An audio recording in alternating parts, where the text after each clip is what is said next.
Bonjour à toutes et à tous, ravi de vous retrouver sur le plateau de 2 heures de marche sur Montagne TV. 2 heures de marche, c'est le magazine de celles et ceux qui font et qui vivent la montagne. Avec nous aujourd'hui, Jean-Marc Silva, je suis ravi de vous rencontrer. Bonjour. Ravi de vous retrouver parce qu'on se rencontre plusieurs fois dans l'année. Le directeur de France Montagne. Et à vos côtés, Yves Braya, directeur de la Maison de la Montagne et surtout l'organisateur, le fondateur des rencontres du cinéma de Grenoble qui se portent très bien et qui vont même s'exporter à Paris prochainement. C'est ça. On aura l'occasion d'en parler d'ici quelques au instants. Grand Rex. On va donner la parole à un homme heureux pour commencer, Jean-Marc Silva. Ça se passe super bien la montagne cette année. Un enneigement exceptionnel, des remplissages dans toutes les stations. On a rarement vu ça, hein. Depuis plusieurs années, ce n'était pas le cas. Alors c'est un très bon effectivement début de saison. Pour l'instant c'est un bon cru, un bon millésime. La saison n'est pas terminée, on va en reparler. En tout cas c'est vrai qu'on a commencé avec un enneigement exceptionnel et ce qui est intéressant sur tous les massifs. Aujourd'hui la moyenne d'enneigement elle est d'1 mètre en bas des pistes sur la moyenne des 100 stations françaises classées. Voilà, c'est quand même assez intéressant. La mission de France Montagne, c'est de promouvoir la montagne française en France et à l'étranger. Voilà, hiver comme été. Et c'est vrai que de bien démarrer une saison, c'est important. Alors il y a plusieurs phénomènes. Il y a cet enneigement, il y a une neige de très bonne qualité, il fait froid, donc la qualité de ski est exceptionnelle. Et puis on a eu beaucoup de belles images de ski, notamment avec les championnats du monde de climbing. Donc un engouement pour le ski. Et la performance des Français. Les belles médailles françaises. Bien sûr. Voilà, et aujourd'hui, je pense que ça contribue avec toute la promotion que la montagne française fait également avec les stations pour promouvoir le ski et la montagne, parce qu'on ne vend pas que du ski. C'est vraiment ces vacances à la montagne aujourd'hui qui fonctionnent bien. Alors attention, la saison n'est pas terminée. Est-ce que nos voisins sont venus nous voir cette année? Je pense aux Anglais, aux Belges, aux Allemands. Oui, avec notamment des belles opportunités en termes de calendrier scolaire, puisque par exemple nos amis belges et anglais étaient en vacances avant les vacances françaises, donc des belles conditions en termes de pricing, des conditions tarifaires, une fréquentation sur les domaines skiables moindre également. Donc c'est vrai qu'on bénéficie. Et ça a étalé les choses considérablement pour les restaurateurs, les hôteliers et tout le monde. Voilà. Et puis Stéphane, on a retrouvé cette année un Noël et un jour de l'an en semaine. Parce que je rappelle que c'était un mardi, donc ça c'est quand même des belles conditions. Voilà. Et puis c'est aussi une destination sûre. Dans un contexte aujourd'hui un petit peu morose, un petit peu dans cette crise internationale. Bien sûr. Les vacances à la montagne, c'est aussi une solution anti-déprime. Voilà. Ça je crois qu'on l'a bien compris, nous, depuis quelques années en tout cas. Vacances de décembre, remplissage total. Vacances de février, aucun problème. En revanche, pour les vacances de Pâques, c'est vrai que le calendrier n'est pas forcément favorable. Voilà, nous sommes confrontés à un réel problème sur le calendrier des vacances scolaires, puisqu'il faut savoir... C'est tard maintenant. C'est tard, c'est trop tard. C'est-à-dire que certaines zones de vacances seront en vacances, notamment nos amis parisiens, quand la majorité des stations françaises seront fermées. Donc voilà, donc ça c'est quand même problématique. C'est une part importante du marché du ski. Je rappelle que c'est un moteur économique. Bien sûr. C'est plus de 7 milliards d'euros, c'est 150 000 emplois non délocalisable et la saison est courte, elle était sur 20 semaines, donc il ne faudrait pas qu'elle se raccourcisse plus. Voilà, donc, parallèlement, paradoxalement, le ski de fin de saison est un ski exceptionnel, excellent. Est-ce qu'il faut modifier l'offre ? Alors l'offre est aujourd'hui en train de s'organiser justement pour montrer que ce ski de fin de saison est un ski différent. Oui. Et aujourd'hui on a vraiment recensé 3 grandes familles. Donc on va dire au printemps, fais ski te plaît. Et dans ce ski... C'est joli ça, c'est joli. Dans ce ski te plaît, on va retrouver du ski fun. Oui. C'est-à-dire qu'on va vraiment inviter nos clients à skier le matin et faire la fête l'après-midi, parce que le ski devient vraiment festif. Une offre ski détox, parce qu'on a besoin de se faire du bien après un hiver, retrouver de la lumière, une belle cure de luminothérapie, du bon air, de se faire plaisir. Aussi peut-être bien-être, massage, soins du corps. Et également les terrasses, le soleil. C'est vraiment une période où on profite du soleil, on se fait du bien. Voilà. Bien sûr. La montagne bien fait pour vous, cette période, elle a tout son sens. Est-ce qu'on fait quelque chose pour la famille, de manière plus globale? Et vraiment une offre famille, où on voit beaucoup de stations qui proposent des offres adaptées aux familles, souvent un forfait de ski adulte, on va offrir le forfait de ski pour les enfants. Vraiment des offres très pointues, très attractives. Et rappelez aussi que ce ski de fin de saison, c'est aussi très attractif pour démarrer le ski, notamment pour les enfants, parce qu'il fait moins froid. La neige, quand on sait où elle est, on sait la trouver sur le bon versant, à la bonne altitude. Elle est de très bonne qualité, douce. Voilà, et c'est vraiment un ski plaisir pour les familles. Et puis il peut neiger au mois d'avril. Et il neige toute l'année, tous les mois de l'hiver, il peut neiger. L'année dernière, on a eu des conditions de neige en toute fin de saison qui étaient absolument exceptionnelles. Quelle est la période où vous préférez skier, vous, Yves? Moi, je skie en général de novembre à juin. Oui, c'est bien. Voilà, donc très bien. Et En même pas temps, forcément la sur montée les stations. mécanique, ça pose pas de problème pour vous, vous allez skier Non, mais en montagne vierge, je dirais. oui, j'apprécie d'aller sur les domaines skiables de temps en temps et je pense que c'est une excellente porte d'entrée à la montagne pour les jeunes, pour permettre aux jeunes d'apprécier la montagne. Oui, moi je vais plutôt skier dans des domaines non aménagés, mais voilà, donc partout où il y a de la neige et quand il y a de la neige et où que ce soit. Très bien. On a évoqué justement le facteur économique. Vous en parliez tout à l'heure. Vous disiez qu'effectivement, il y a une offre famille qui va se réaliser avec un forfait payé pour un adulte, un forfait offert pour un enfant. Est-ce qu'on tend justement à faire des propositions aujourd'hui, peut-être pas cette saison, mais peut-être pour les prochaines saisons, sur quelque chose de plus attractif financièrement? Alors effectivement, nous avons au niveau de France Montagne décidé d'organiser une offre spécifique et innovante pour l'année prochaine, pour la saison 2013-2014. L'idée étant de faire venir à la montagne des jeunes adultes débutants. D'accord. Voilà, avec donc un produit qui va s'appeler French Skis. Et vous avez un bureau qui est spécialisé dans les jeux de mots chez vous? Voilà, on y travaille. En tout cas, on a un positionnement effectivement assez décalé en termes de communication. Et il faut que les gens simplement retiennent ce nom. Donc French Skis, c'est votre première expérience, neige. Et en fait, ce produit s'adresse aux 16-25 ans. Les domaines skiables de France, avec le syndicat national des moniteurs du ski français, se sont associés pour proposer une offre gratuite sur les 3 premiers jours. D'accord. Voilà, sur un séjour de 6 jours, une semaine. Donc vous aurez 3 jours de ski gratuit sur le forfait remontée mécanique et sur l'encadrement de l'école du ski français qui va proposer des demi-journées de ski jusqu'à 2h30 de ski par jour. Et j'imagine des tarifs attractifs en ce qui concerne la location du matériel. La location de matériel qui suivra avec la fédération, la FPS, la fédération professionnelle du sport, où il y aura des tarifs ultra attractifs. Ce produit sera lancé l'année prochaine, en 2012-2013. Sur tous les massifs montagneux en France? Sur toute la France, toutes les stations qui veulent jouer le jeu, aujourd'hui elles sont plus de 25 à avoir dit oui, et que ce soit dans les Alpes du Nord, les Alpes du Sud, dans les Pyrénées. Dans les Pyrénées également. L'offre est ouverte et ce produit sera distribué par les tour opérateurs du monde entier.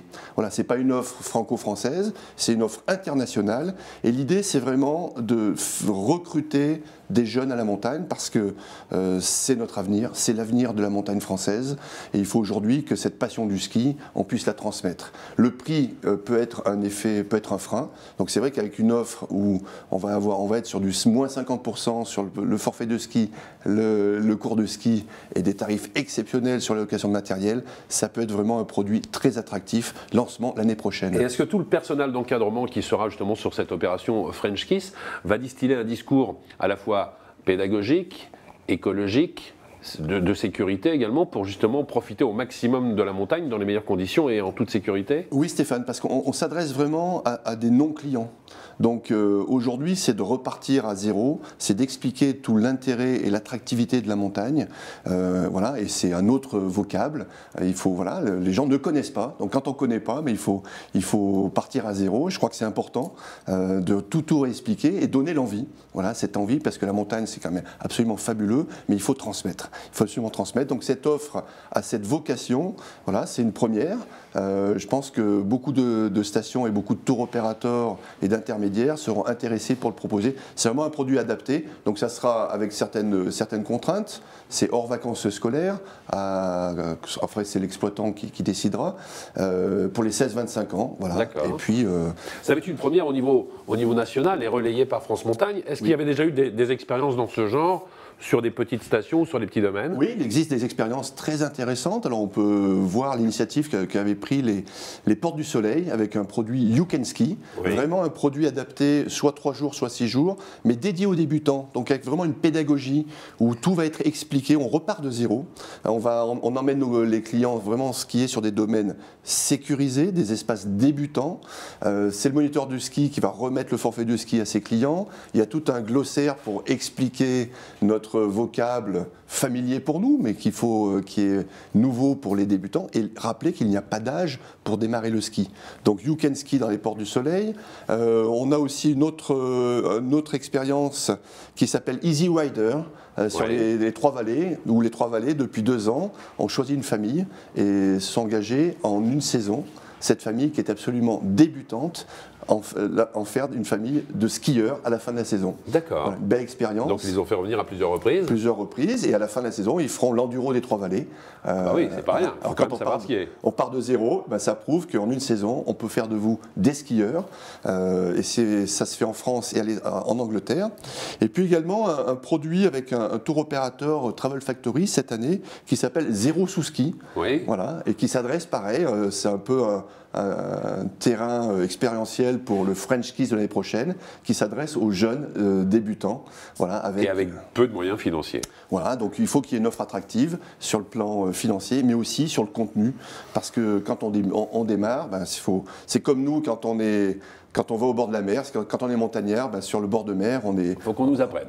Voilà, il faut qu'on nous apprenne. Voilà. J'aime bien en tout cas parce que la montagne ne s'endort pas. Il y a à chaque fois des offres qui sont proposées d'année en année et ça ne cesse d'évoluer. C'est un peu votre cas aussi en ce qui concerne les rencontres du cinéma à Grenoble. Hein. Vous en êtes à combien? 15 ans maintenant? On a fait la 14e édition en novembre, donc on est en train de travailler sur la 15e avec encore une belle marge de progression. Pas en termes de public, puisque c'est devenu en termes de fréquentation le plus gros événement lié au cinéma de montagne du monde, paraît-il. Je ne suis pas allé partout. Mais, et donc, on refuse du monde tous les soirs. C'est presque un problème pour nous, d'ailleurs. Mais par contre, l'idée, c'est de faire de cet événement quelque chose de encore plus identifiant pour Grenoble, la capitale des montagnes du monde. Parce que vous faites des spectateurs de plus en plus heureux et d'année en année. Oui. Pour en témoigner, on va regarder quelques images, justement, avec plaisir, de la dernière édition. On vous retrouve sur scène, Yves, et vous exprimez effectivement votre contentement. Regardez.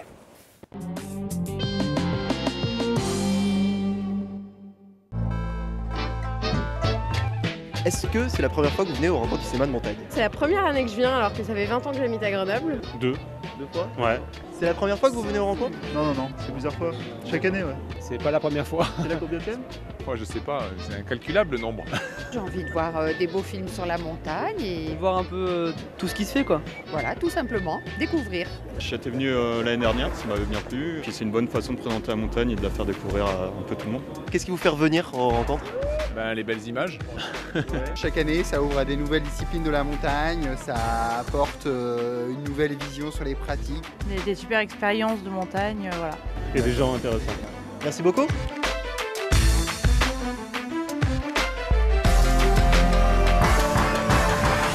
Bienvenue pour cette soirée des 14e rencontres du cinéma de montagne de Grenoble. Bonsoir monsieur Yves Exbraya, directeur de la Maison de la Montagne de Grenoble et le grand ordonnateur des rencontres depuis 14 ans. Il y a 14 ans, c'était une salle de 100 places, puis 400, puis 1000, puis 3000. Un cadeau que vous fait la ville de Grenoble et ses partenaires qui se sont mobilisés autour de cet événement. Les partenaires historiques comme la société Petzel et la société Alibert, depuis des années et des années, rejoints par un certain nombre d'équipementiers. Et puis, depuis un peu plus récemment, des entreprises grenobloises. La montagne est non seulement dans les gènes de Grenoble, mais du tissu économique grenoblois. Et ça nous fait vraiment plaisir aussi. Et vous êtes tous des montagnards, mais c'est très pénible que vous êtes tous là au même moment. Merci à vous, en tout cas. Merci à vous tous d'être là ce soir.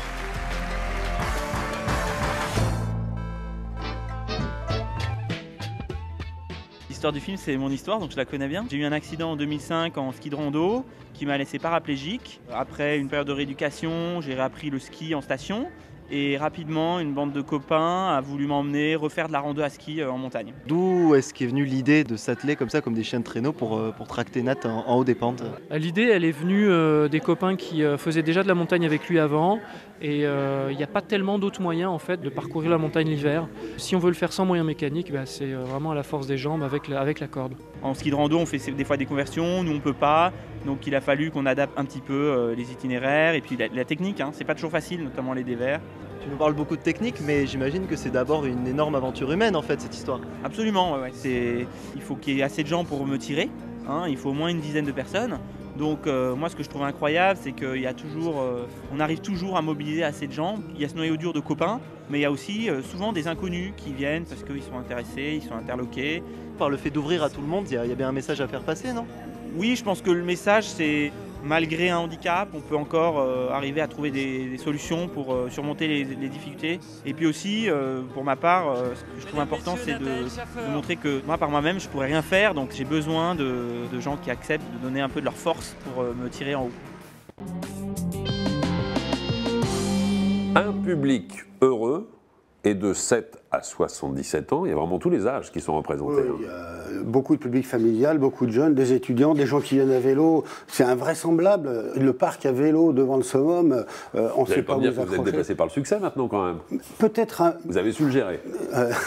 On est dépassé par le monde. Donc oui, donc on peut dire que c'est un succès populaire, les rencontres du cinéma de montagne, mais nous avons besoin de les faire évoluer aujourd'hui vers quelque chose qui soit plus, ce que je disais tout à l'heure, un peu plus identifiant pour Grenoble et qui se passe pas uniquement pour les Grenoblois. Aujourd'hui, c'est du lundi soir au vendredi soir, donc en semaine uniquement le soir. On va rappeler les dates. Cette année sur Grenoble, ce sera au mois de novembre, oui, c'est cela ? Du 18 au 23. 18 au 23. Vous remarquerez que ça fait 6 soirées. Bien, bien. Alors que pour l'instant, on était simplement sur 5 soirées. L'idée, c'est de faire de la 6e soirée, donc le samedi, la possibilité de passer le best-of de la semaine. C'est-à-dire que le public va voter chaque soir et le dernier soir, il y aura la projection du meilleur de la semaine. Et ça permettra à tous les gens qui restent au portail le reste de la semaine de pouvoir enfin venir voir les meilleurs films de la semaine. Avant de parler de la programmation, j'aimerais qu'on parle aussi de cette exportation, puisqu'en l'occurrence, ces rencontres du cinéma de montagne de Grenoble vont aller à Paris. Oui, elles sont déjà à Gap depuis 4 ans, donc il y a eu un premier essaimage. À Paris, c'est une soirée qui aura lieu le 25 mars au Grand Rex. C'est pas la plus petite salle. Non. C'est pas la moins prestigieuse. Voilà, pour nous c'est très plaisant. Ça s'appelle La Nuit de la Montagne et en sous-titre Sur les traces des rencontres du cinéma de montagne de Grenoble, où seront programmés des films de la toute dernière édition et de l'édition d'avant. C'est en fait une programmation de films de qualité, puisque à partir du moment où nous avons programmé tous ces films-là parmi d'autres, eh ben, les gens qui arrivent après peuvent choisir le meilleur. Parlez-moi un petit peu de la programmation justement, du lundi au vendredi, 5 jours, avec combien de projections par jour ? Ça dépend de la durée des films, mais en gros, il y a 5 à 6 films par soir. D'accord. Du clip pratiquement de 5 à 7 minutes au long métrage de 52 minutes. Il y a un petit peu de tout. Et on y vient pendant les 5 jours, parce que chaque jour, la programmation est différente. Bien entendu, bien entendu. Et l'intérêt qu'y voient les gens, c'est que non seulement on voit des films, mais on voit sur scène les protagonistes de ces films. Pas forcément le producteur, le réalisateur. Les gens qui sont dans les films, qui souvent sont aussi le réalisateur. Vous êtes un spectateur assidu de ces rencontres du cinéma ? Oui. La montagne a la faculté de transmettre de belles images, quoi. Donc c'est vrai que c'est un bel événement qu'il faut encourager, et s'il peut s'exporter, tant mieux, parce qu'on a besoin de transmettre cette culture montagne au plus grand nombre. Et puis la montagne d'Yves, c'est une montagne que déjà vous pratiquez, parce que vous êtes un véritable amoureux, et les images que vous diffusez sont des images de montagne vierge, je dirais. On est bien loin des domaines skiables avec les remontées mécaniques, les télésièges et tout ce qu'il faut.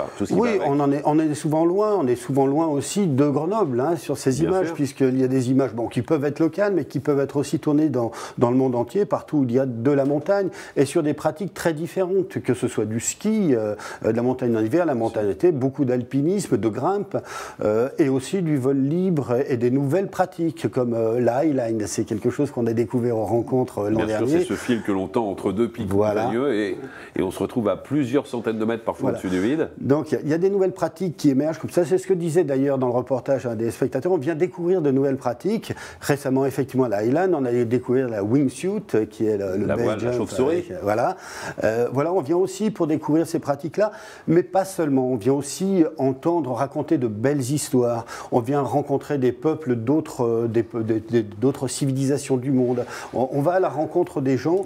Et nous, le critère qu'on veut mettre de plus en plus en avant, c'est vraiment des belles histoires qu'on a envie de raconter au public et pas simplement des images animées et en musique. Vous parliez des nouvelles disciplines, il y a la nouvelle technologie aussi qui est arrivée, avec des caméras de plus en plus petites, de plus en plus mobiles, de moins en moins chères également, ce qui fait que beaucoup d'amateurs peuvent se considérer aujourd'hui comme étant des cinéastes. Est-ce que vous vous retrouvez aujourd'hui avec des propositions de films beaucoup plus importantes que par le passé ?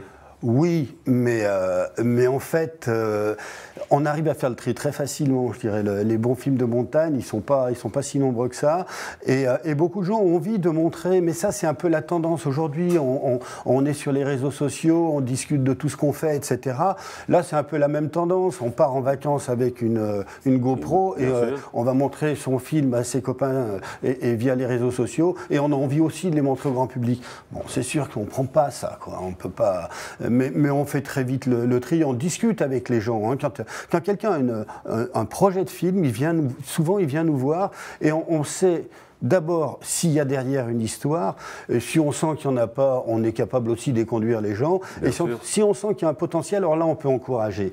Mais bon, c'est un métier aussi. On apprend, nous, en 15 ans, à aider les gens à faire des films. Donc là, vous proposez combien de films durant la durée de ces rencontres du cinéma? Une trentaine à peu près. Une trentaine de films. Et vous recevez combien de propositions chaque année? Je ne saurais pas dire. C'est énorme, j'imagine, de plus en plus. Il y a propositions sérieuses, il y a idées, il y a tout ça. Oui, c'est énorme, c'est tous les jours. Et alors, c'est dur de financer aujourd'hui du film de montagne? Le film de montagne, il n'a pas vraiment d'économie.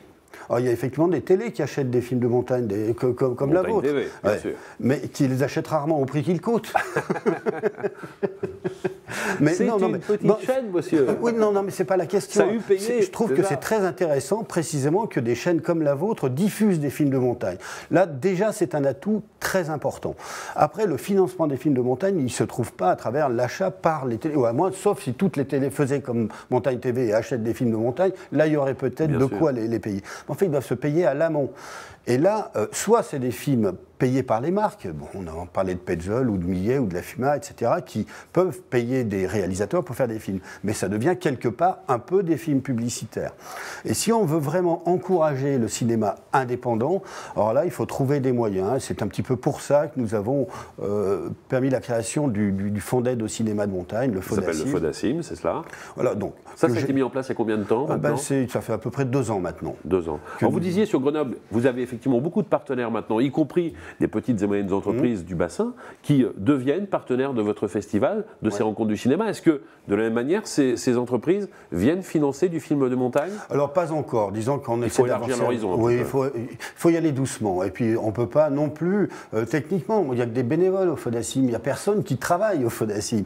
Donc le budget est intégralement consacré au film, et il faut que sur nos temps un petit peu libres, on puisse prendre le temps d'étudier les scénarios, d'étudier les dossiers, de voir comment on finance, à hauteur de combien, qu'on comprenne les montages financiers. Donc on ne peut pas non plus aller au-delà. Si le FODACIM devient un gros truc, à ce moment-là, il y aura des gens qui travailleront et qui pourront aller bien au-delà dans la démarche. Aujourd'hui, c'est une initiative, c'est une expérience. Alors, ils vont lancer un appel maintenant. Si vous voulez voir des images de montagne qui ne ressemblent à aucune autre, un peu comme celle que vous allez découvrir d'ici quelques instants, regardez bien l'adresse qui s'affichera sur votre écran juste après ces images. Regardez.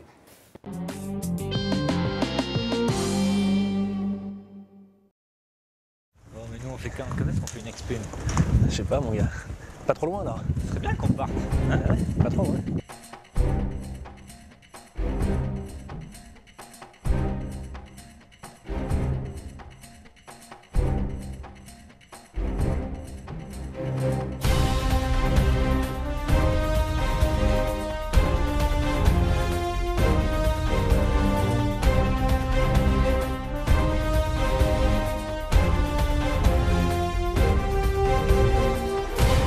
Il y a la voyage de Faro là-bas, il paraît qu'il y a une vieille voie. Je prends 2 piolets ou un piolet? Ouais.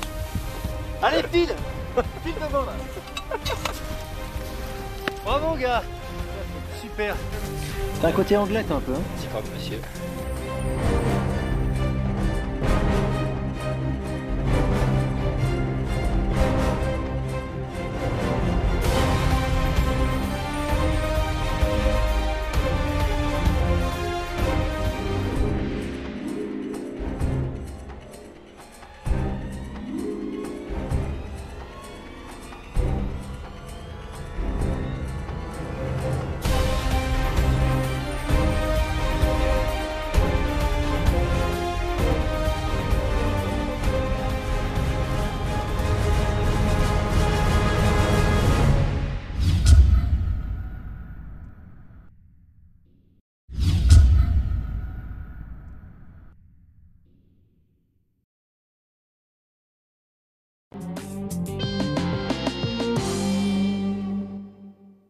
FODACIM.fr pour soutenir le cinéma de montagne. Merci beaucoup d'avoir été avec nous, Yves. Merci aussi Jean-Marc. Mais vous restez, hein, les garçons, car j'aimerais vous présenter Patricia. Patricia Ray qui va nous parler aujourd'hui de la décoration, de la mode, car la montagne est source d'inspiration dans plein de domaines, n'est-ce pas? Oui, cet hiver, le mobilier comme les accessoires sont mitoufles façon doudoune. C'est joli. C'est très joli et les designers donc rivalisent de créativité. À commencer par la designer très jolie et les designers donc rivalisent de créativité. À commencer par la designer très connue Patricia Urquiola, qui cet hiver bouleverse les codes avec son tout nouveau fauteuil Husk, qui est en fait un produit très éco-friendly, hein, qui est composé en fait d'une coque moulée en IREC, qui est un matériau composite recyclable.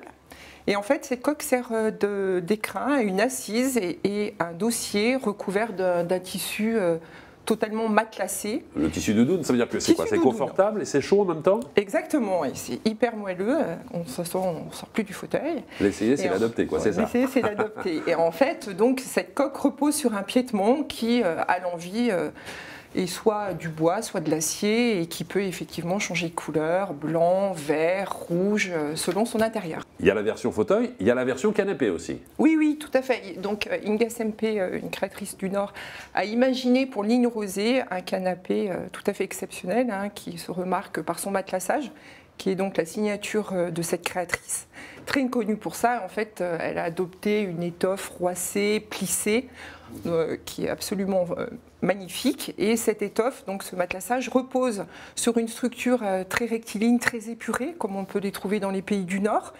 Et donc ces montants très rectilignes, ajoutés à cette étoffe avec ces ondulations très moelleuses, forment un ensemble vraiment très harmonieux. Alors question toute bête, on met des doudounes, nous, l'hiver. Tout à fait. Mais l'été, ça ne nous donnerait pas l'idée de mettre une doudoune. Alors, est-ce qu'il est confortable de s'installer dans un fauteuil ou un canapé comme ça, même en été? Même en été, tout à fait, oui. C'est un indétournable et vraiment, ce sont vraiment des pièces qui cartonnent, qui plaisent énormément.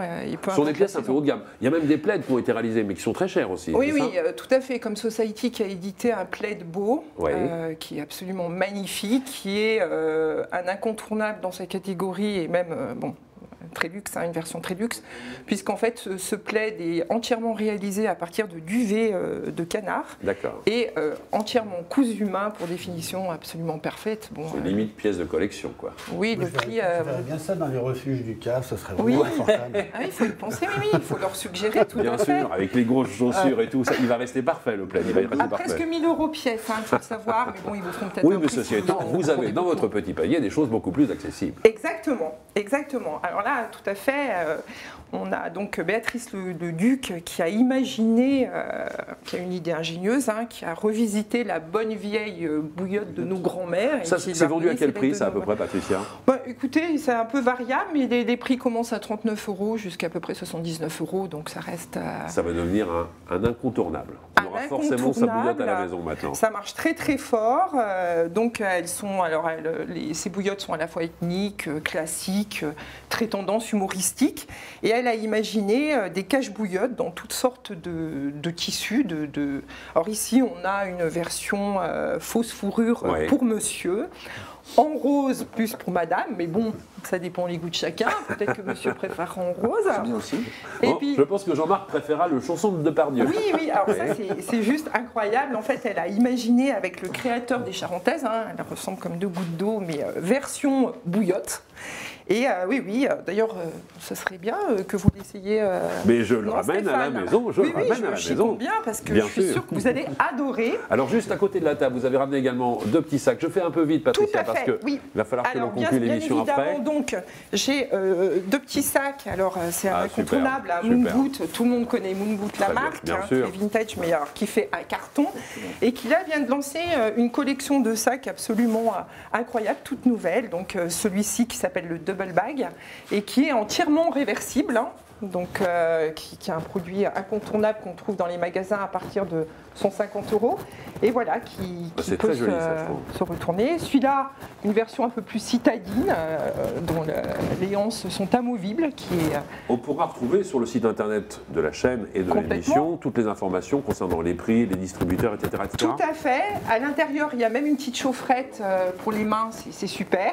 Et bon, petit clin d'œil à une marque très alpine, très montagnarde avec Dolomite. Et on met la doudoune dedans. Voilà, et qui est absolument génial, qui est en plume et plumette, ultra légère et qui se glisse même dans un sac Moon Boot. Je disais tout à l'heure, Patricia, que France Montagne n'est jamais en reste pour proposer des nouvelles offres, pour être toujours en avance sur son temps, plus ou moins. Regardez un petit peu ce que vous a ramené Jean-Marc. Alors Patricia, je vous présente la doudoune protection de votre smartphone, de votre iPhone, voilà, pour qu'il soit au chaud tout l'hiver.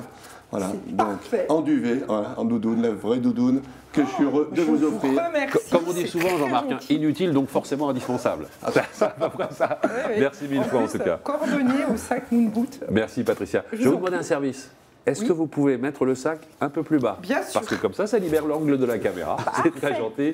Merci mille fois Patricia en tout cas. Et on retrouve toutes les informations sur le site internet de l'émission. Merci Jean-Marc. Merci à vous. Et puis bonne fin de saison pour France Montagne. Bien fait pour vous. Bien fait pour vous. Je veux bien, oui. Merci également. À très bientôt. Merci Stéphane. À très bientôt. J'aimerais maintenant que on regarde quelques images d'un documentaire qui est diffusé actuellement sur Montagne TV.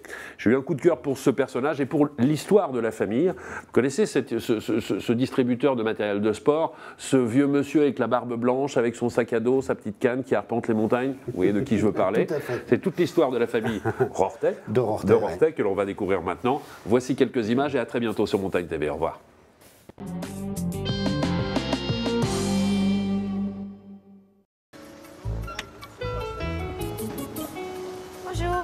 Eh bien, bonjour.